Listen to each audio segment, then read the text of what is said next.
This is halfway through a 10-minute mix.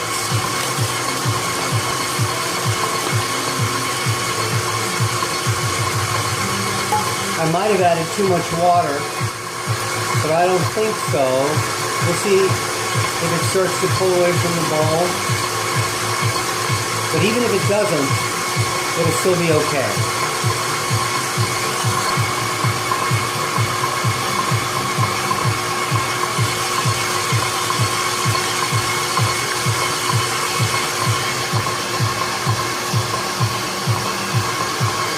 Basically, half and half.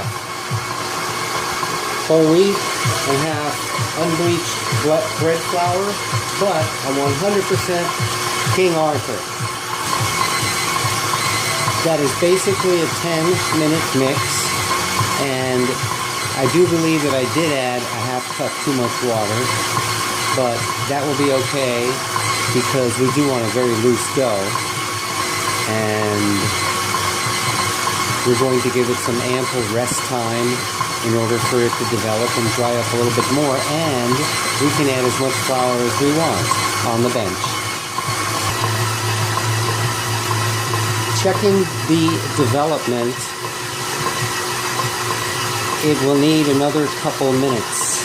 When the dough is wetter, there's not as much friction and pulling and working of the gluten due to the excessive hydration, and it takes a little longer to mix. And in this case, what you have to watch out for is the temperature, and make sure that the temperature doesn't get away from you.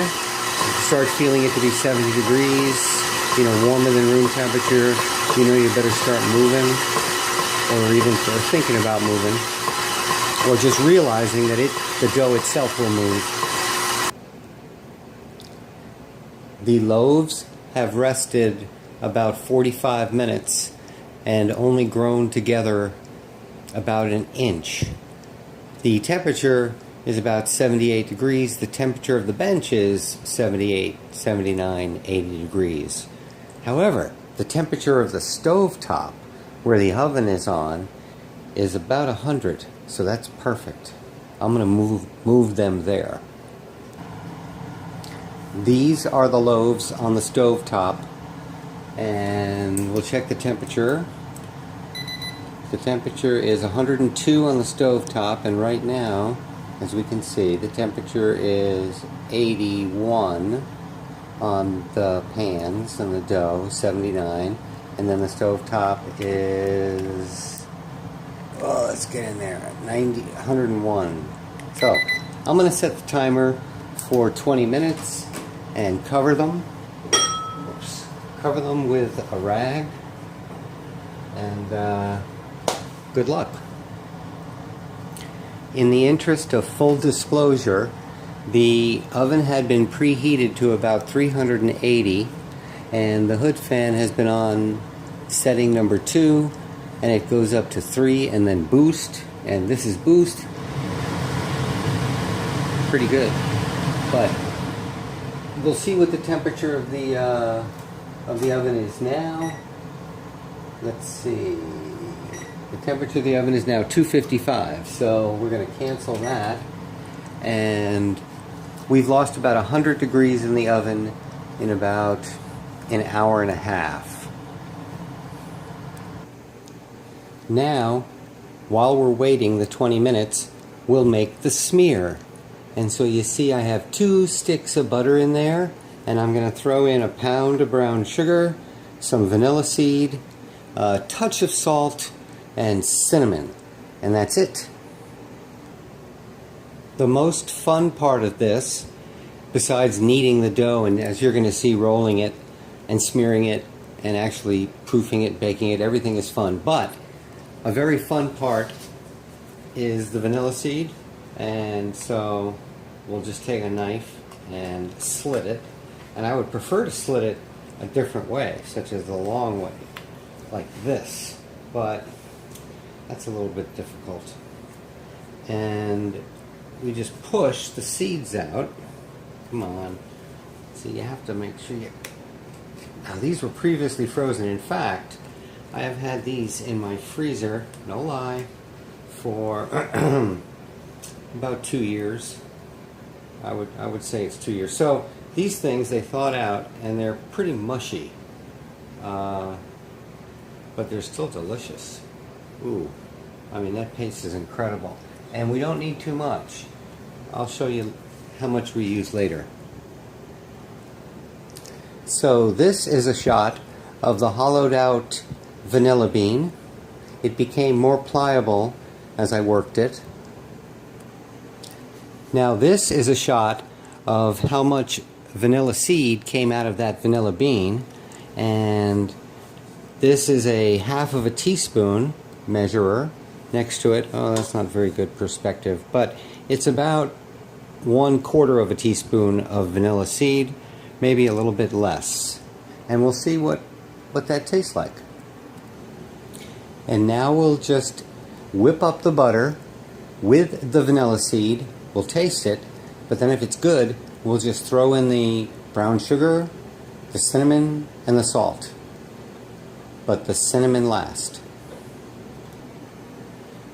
This is what the whipped butter with the vanilla seed looks like. Boy, that's a nice amount of vanilla seed in there. That's going to be excellent. So now I'll turn this back on, but I think it's probably making a lot of noise. And I did find a 1/4 teaspoon, and so we're leveling it off and we're adding just a 1/4 of a teaspoon of salt. And we will then just dump in, and I didn't touch this butter, I didn't scrape it or anything like that. So we're just going to dump in the brown sugar. And the brown sugar can clump. This is a new bag, so it's not clumping. And that's the way I formulate, is just to use these bags, because re-wrapping brown sugar is not always the best thing to do. Now, let me just kick this on for a second.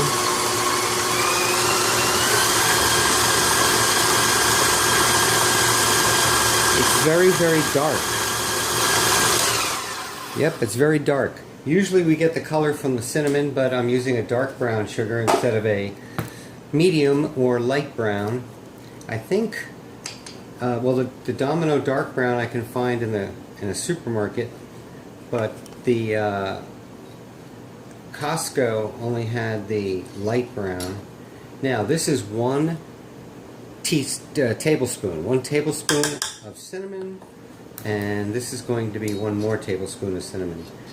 I think this will probably be a strong enough flavor, because that brown sugar has a lot of molasses in it from the non-refining of it. And start it up sort of slow, pick it up, and we don't mind if we get a little air in it. There's no way we're going to get a whole lot of air in it. So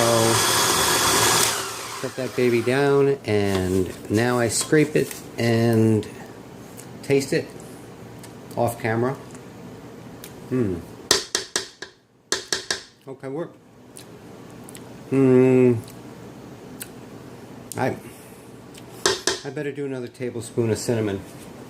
Yeah, 3. So I initially had thought 3, but we'll go with 3. That brown sugar, yikes! That's pretty flavorful stuff. Whew. It's kind of hard to break through that. Let's see.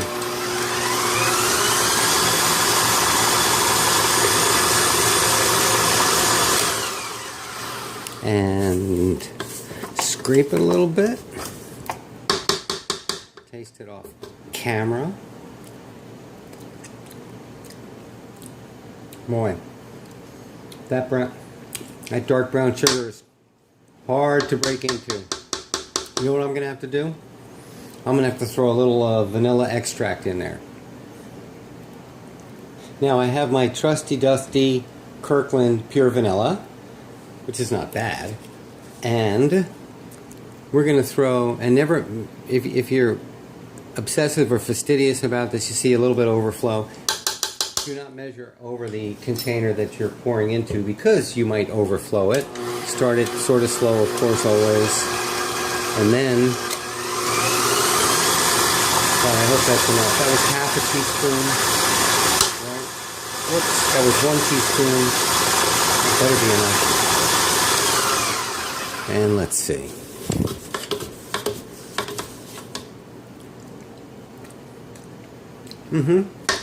That's all it needed.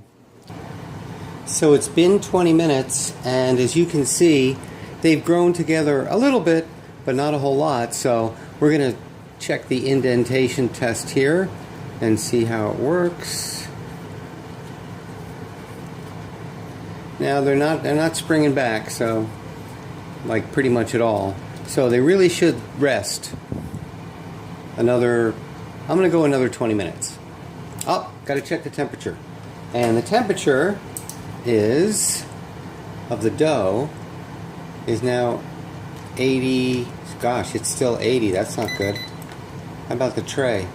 Okay, the tray is 82. Still not good enough.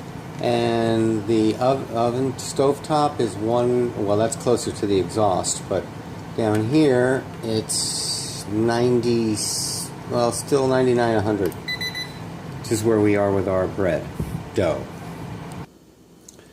I cut the exhaust fan off, so it should heat up pretty well now.